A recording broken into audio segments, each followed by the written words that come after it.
My guest today is William Roche with Clyde Weaver.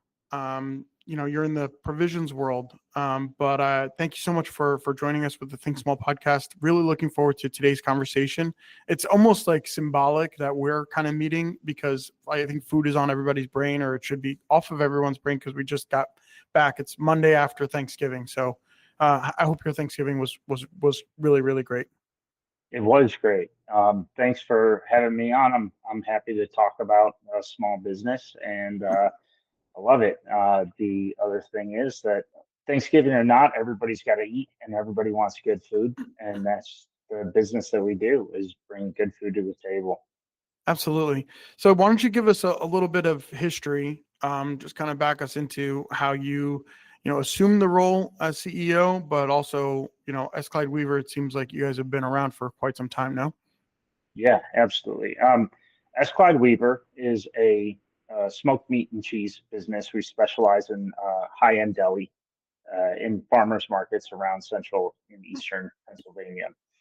We have year-round farmers markets, so we go multiple days a week to the markets. And again, we specialize in deli. We sell chipped ham and Swiss cheese and everything from kind of your regular lunch meat to specialty imported cheeses from all over the world.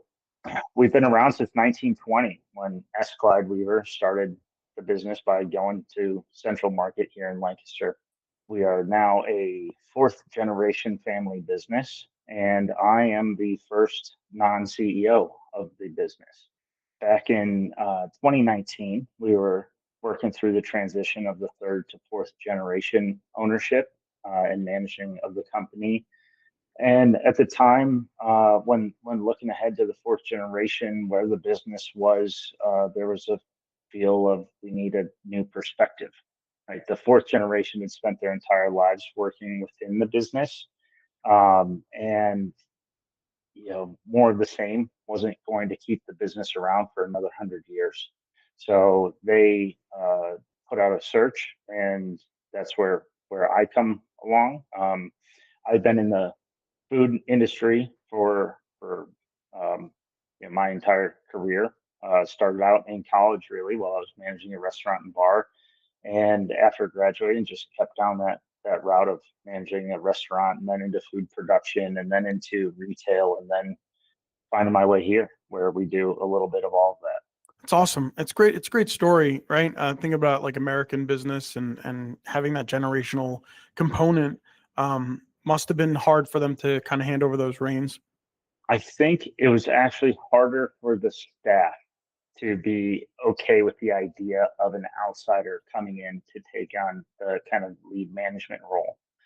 The family members were part of the decision making, and the fourth generation is two brothers, and I think they were at a spot in their lives where they realized that they didn't really want role, especially given the turnaround nature of the business that we were in. For a long time, things were going great until all of a sudden they stagnated a little bit. And stagnating sales with increasing cost of labor and insurance and just general overhead expense of everything, you need to change things up. You need to take a new perspective. You need to really dig into the nuts and bolts and figure out what's going on. How can we turn things around? And I don't think that the owners they knew that they weren't necessarily the right people to do that job. And the employees, on the other hand, they didn't necessarily get it. It's like a loyalty, right? It's like I work for that family business, and you're not, sort of outsider, but totally get it. So we think we talked about this on our first call. Was you took over in 2019, right? Yes, November 2019. Right. So November 2019, and then you have 5 months on the job, if that, before kind of COVID hits. Was there anything that you were like, you're hitting the ground running, you're maybe 150 days in or so, and then you get hit with COVID? What is that like? What is it like when you're this brand new, for all intents and purposes, a brand new CEO of a company? that's been a family business for a long time, and then now you have a national crisis? So I started in November, and really the first 2 months, you're just trying to get through the holidays. Yeah. It wasn't. It's not like It's not like a normal time of the year to step in and try to see what the average day looks like. You're jumping into the deep end, and I spent multiple days per week just like working on the floor, right? The retail floor, helping out customers, learning what our products were, stocking things out, learning some of our processes, seeing what products we make and how we make them, just trying to get an understanding of what it is that we do, or did at that point. So really, even the first couple months wasn't like getting in and having a true understanding of the business and where things needed to change. It was just trying to understand what's going on. Uh, as got into the new year in January, I started to kind of build out the plan. What do we need to do? How are we going to turn this around? And it was theoretical, and it was big picture, and it was probably going to take a lot of time. I think it was March. I think it was around St. Patrick's Day that the state of Pennsylvania shut down. And we were an essential business. And the first thing was we need to understand, are our locations going to be open? We had one that did close down, so it was very tourism based. And so it had, we had zero tourism. We had all sorts of regulations thrown upon us. So the first thing is like, we just need to figure out, how do we keep going to market? What changes do we need to make to get there? We had a lot of staff leave. We had a lot of older staff members, that we have a lot of retirees that come out and work at the markets with us for their weekends. We had a lot of people leave, and that pressure of things closing down and staff leaving meant that we had to really quickly say, what is it that we do? What are the key things? What are our signature products? What are our key processes? Let's focus on those. So in a way, the idea of COVID, for all the negative aspects about it, and it was not a good time, and there's all sorts of health and lives lost, but was a positive aspect to trying to drive change in a business, where it forced our hand to change much faster, and it allowed the staff to understand the need for the change. Right. And you're operating like more lean, like almost immediately. You're like, all right, let's cut the fat, figure out how to stay floating, just, keep this ball rolling. Yeah. I mean, it was without choice. It wasn't of our doing. It Right. was all of a sudden we lost, maybe 30% of our staff. This is going to be a weird question, and we might, I don't know, but whenever I think about like provisions like this, right, like cured meats and cheeses, I think of long aging times, right? Really shelf stable, long periods of like storage. You can keep them well, around for a long time. Did you find that, I don't know, 18 months after COVID, after that first wave, like March, April, June, that you had like a dip in inventory or something, like where you would normally have, I don't know. That's a weird question, right? But like my thought goes to, because you're aging the cheese for, I don't know, 10 months, or, I don't know, that March, April, June production, or March, April, May, June production went down, that you would experience a gap in inventory. Yes, so we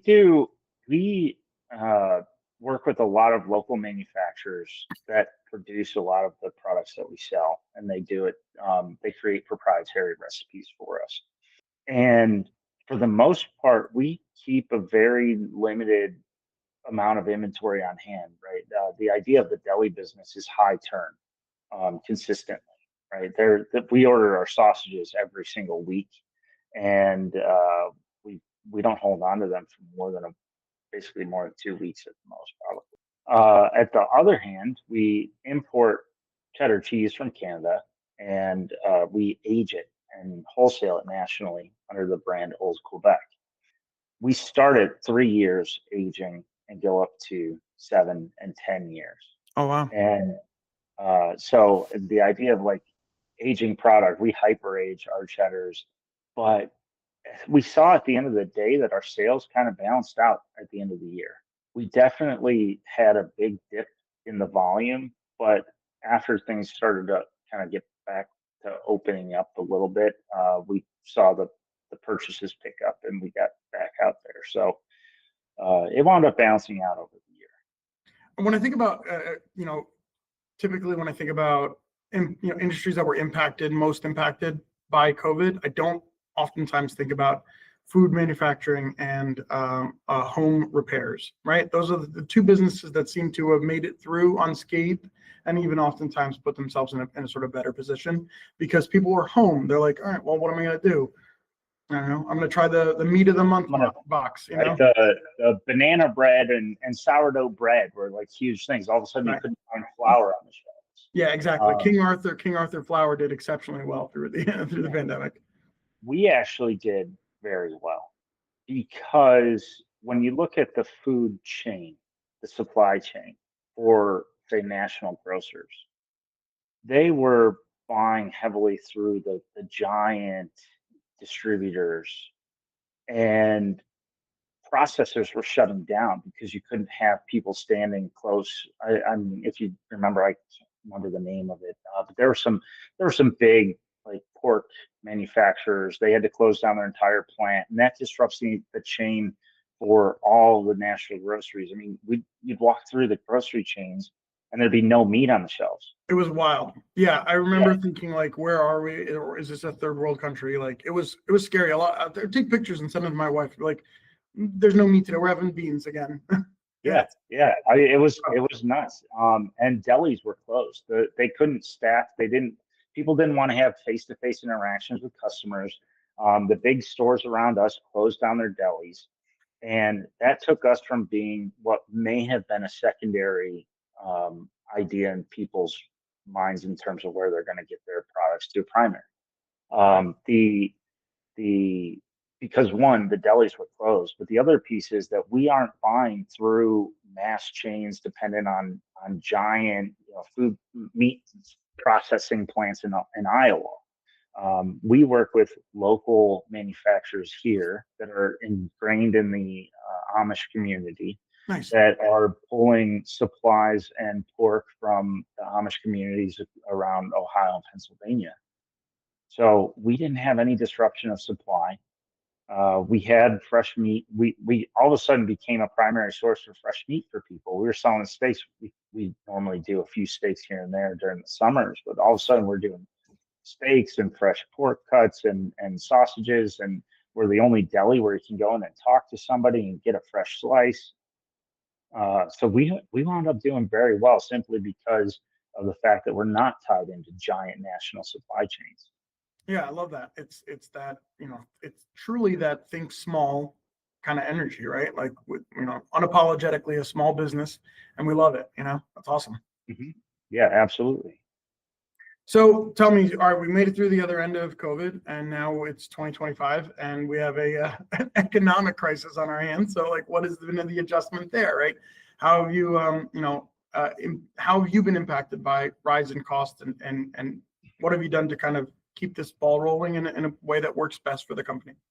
In an odd way, the tough time for us was really the 2021 or two, the point at which there was really tight labor market, really hard to find staff, and it felt like everybody's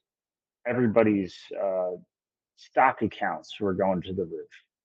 And with that, there was a lot of people going out and spending at restaurants.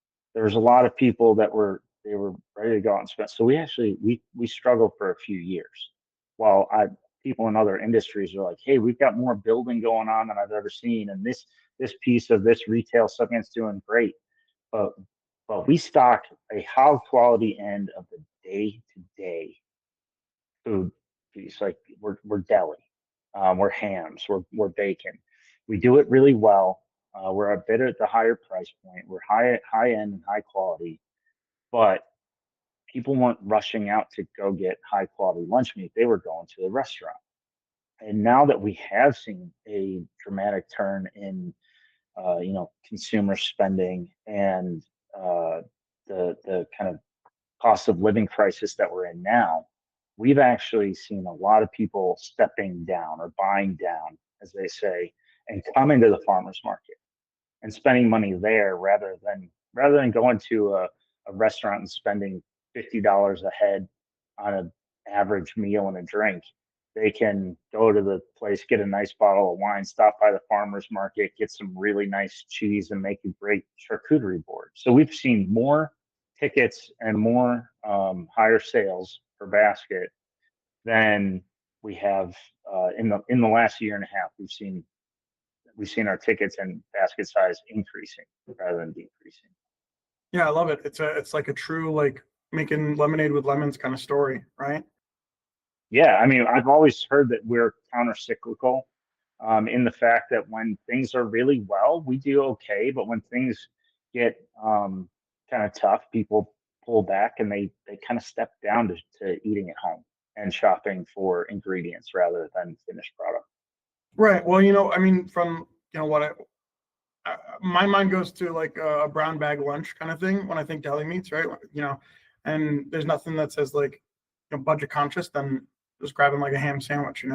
But that makes a ton of sense to me. I like, my dad is a glutton for a charcuterie board, so yeah, maybe I'll catch you guys. We're not too far off from some of the markets in Pennsylvania. You guys operate at all in like Bucks County or or near Allentown? We have a market a stand in the Allentown Farmers Market, the Fairgrounds Farmer Market. It's one of the older markets that we're in. It's a really cool place to go in and see the fairgrounds and all the stands and everything. So yes, we are in the Allentown Fairgrounds Farmer Market. Nice.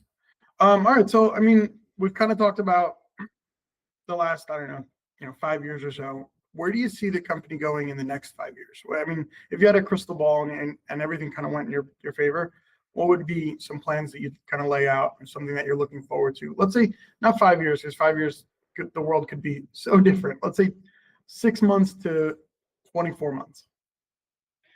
It's a really interesting question to ask at this point. When I started here and I started to understand what the business was, where we were at, what position we were in, I said, we've got something that's really big. It's operating. It's been going for a long time. It's just not performing well. So the first thing that we've got to do is fix it, and then we're going to work on growing it. And we got to a point where, very dramatically in the first couple of years, we're making big fixes and we're moving things and changing. We're automating and outsourcing and streamlining all sorts of things. And over the course of the last 2 years, rather than making big fixes, we're just really refining our system.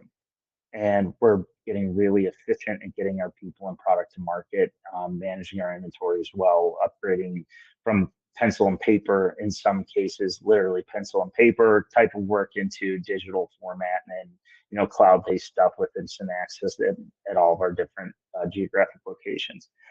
So we've fixed it, we've refined it, and now we're going to start growing it. And how we're going to do that has been a challenge that I've had with my leadership team here. And we're starting to draw out what the plan would look like and how do we create a model for growth. And that's actually led to some really interesting concepts that apply just as well today with our 11 locations as it would if we were open 20 or 30 or 50. And so in thinking about growth, it's actually pushed us to make even more changes and improvements here today. Yeah. Thank you so much for your time today, William. I really do appreciate you, hashing out 20 minutes and being a guest with us. And I'm really looking forward to to trying some of the product and finding my way out to a farmer's market. But yeah, thank you so much. Really do appreciate it. Yeah, absolutely. And if you can't find your way to one of our farmers markets because we are so kind of geographically packed into central and eastern PA, we do sell online. We have a really great e-com store and ship nationally. So you can check it out at clydeweaver.com. Absolutely. And I definitely will. Thank you so much for your time. And I really do appreciate you to be a guest with us. It's awesome. Thank you. I appreciate the opportunity to again, share our story, gain a little exposure, just to have a good conversation sometimes about what we've done. So thank you. Yeah, good job. Keep up the good work. You guys, I'm rooting for. Really love to hear the story about this, long-term family business. I'll definitely keep an eye out for you. All right. Sounds good. Thanks, Al.